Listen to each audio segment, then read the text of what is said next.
that he made in 1857. Words were his decoration, you might say, on a jar. One of my favorites is written on one like the one beside it here that's in 1840 that said, "Dave belongs to Mr. Miles, for the oven bakes and the pot biles." To me, I referred to Dave as the first rapper. Now this jar right here, I just put the handles on. And this is just the stage that Dave would then sit and actually inscribe on it here. And if you'd like to, you can come over here and do a little ditty yourself right here. Dave made thousands of pots here. What he writes are things that are about his life. They're things that are about the pieces of pottery themselves. He had these little words that had a rhythm to them. One of my favorites said, "Horses, mules, and hogs, all our cows is in the bogs, and there they shall ever stay till the buzzards take them away." I guess he created a value in what he was doing, what he was making as far as the pottery is concerned, that he wasn't punished for it like any other slave would be. Maybe more value in having good pots, so they let him slide. Well, you made a good indelible mark on that. I call doing this turning mud into money here. Mud into money? Yeah, that's what we do here. Now it's worth $500,000.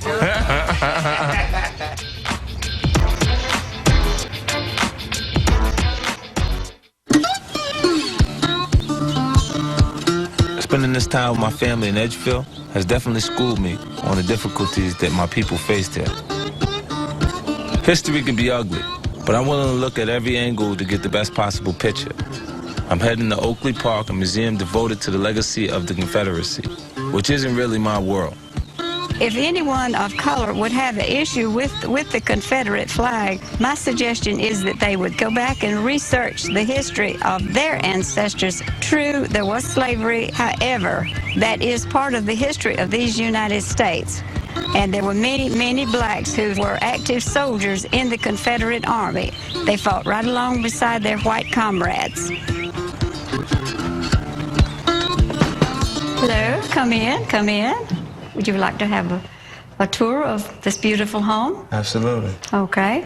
Well, come on, we'll start right with General Martin Witherspoon Gary. He was the third owner of the house. Very, very prominent, outspoken gentleman in this community. After the war, he got many of the gentlemen together to continue working to benefit the state of South Carolina, and he was instrumental in forming what they would call the Red Shirts. So the Red Shirts, they were like before the Ku Klux Klan? Yes, they were. The Red Shirts came into being after the war. The freed slaves, they continued to pillage and steal and burn all the animals from the plantations. So the more prominent men in the communities, they started forming the Red Shirts. Yeah. Was every black person reacting with this kind of aggression? I doubt it. This is the Confederate battle flag, and this is the one that so much controversy is about. Confederate flag has a racial tone to it. The period that this flag was carried, it was a lot of racism going on, and that might be why. People do not really understand what went on in that period of time. Black citizens of this country really needs to study the history, because it's just as much the black ancestry as it is the white ancestry. She's offering her truth, what she's accepted as the truth based on information given to her. But I don't agree with it. A lot of the slaves who were brought over here on the ships, they were captured in Africa or Mongolia or wherever they came from. Mongolian slaves? Like, I never heard of that before. You haven't? No. You need to study the history from about 1780 to about 1810. What race were Mongolian slaves? Well, they were all black. Oh, okay. All black. Like, are there different facial features or anything that you would? Not distinctly that you would be able to say, well, he's Mongolian and he's African. Right. Not anything distinctive. Oh, that's news to me. It is. Okay, well, we have to study our ancestry. I need to study my history? Mongolian slaves in South Carolina? I just wonder what life was like on these grounds for African American or black in that time. Well, servants were considered servants. and they were not allowed in the house except to do their jobs or do the menial labor that was required of them. But none of them were mistreated. They were provided with a home.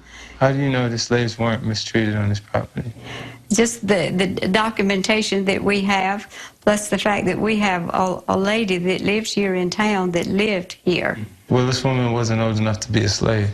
No, she was not a slave, but she was a descendant of the slaves who had been here on this property. I just don't believe that the slaves were treated well. I believe slaves were treated like slaves in that time period. My ancestors are from this area, and they were slaves in an actual time period, so... Everything is not as cut and dried as you would read in the newspaper, where you're black and I'm white and you never ever can even touch each other, anything like that. That's not the way it is anymore. So, you know, we're all God's children. Right. So... It seems like people see history the way they'd like to see it and tell it the way they like to tell it. And I think as the information is passed, people kind of change it and they make it what they want it to be. But I want to get to the truth for the history of my family. This is Whitfield Brooks' actual will. I give and bequeath the following slaves to Ellen Brooks, his daughter. The names are Adrienne and her 4 children, Charlotte, Josephine, Jane, and Georgiana. Wow, this is getting far now, because Adrienne is... Adrienne is your great-great-great-grandmother.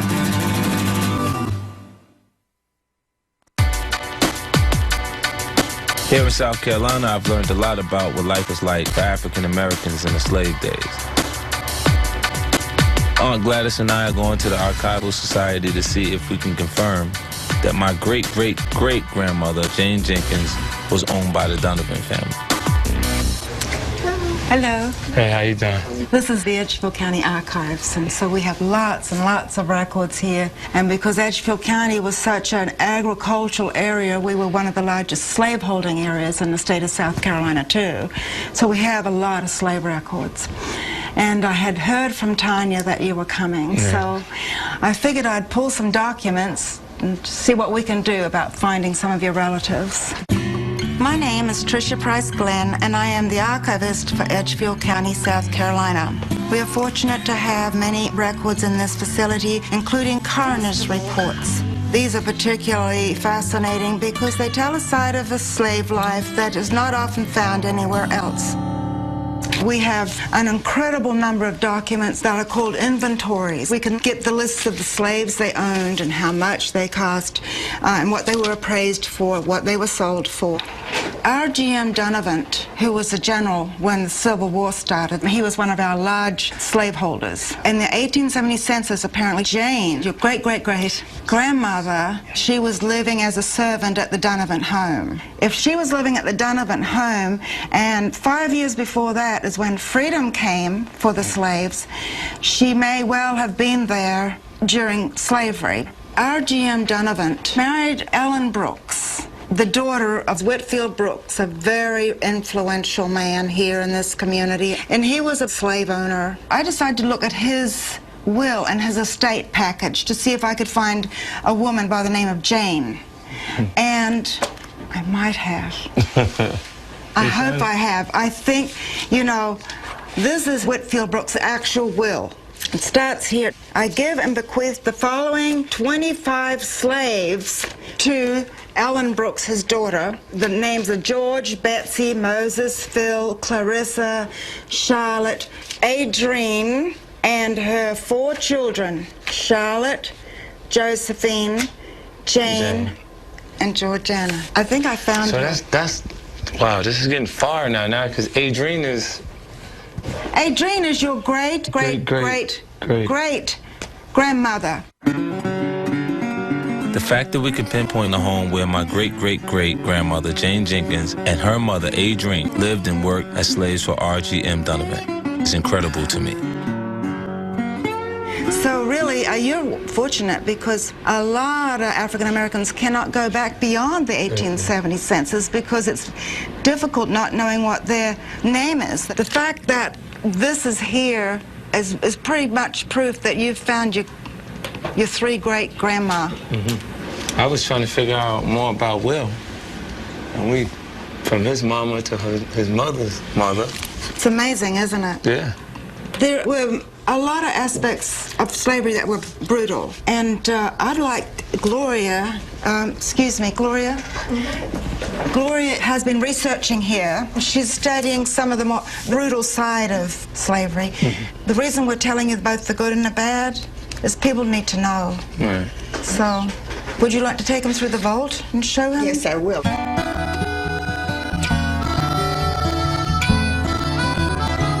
Edgefield is rather famous for not being kind to their slaves. In fact, that's how I got here. My